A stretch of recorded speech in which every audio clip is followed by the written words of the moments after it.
بعتني يا رخيص. اقسم بالله لا. بحلف لك بأمي والله العظيم طلعت 5 دقايق رجعت مليتها.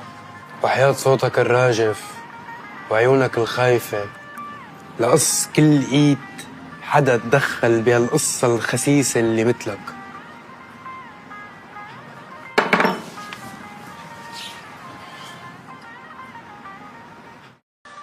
بعتني يا رخيص. اقسم بالله لا. بحلف لك بأمي والله العظيم طلعت 5 دقايق رجعت مليتها.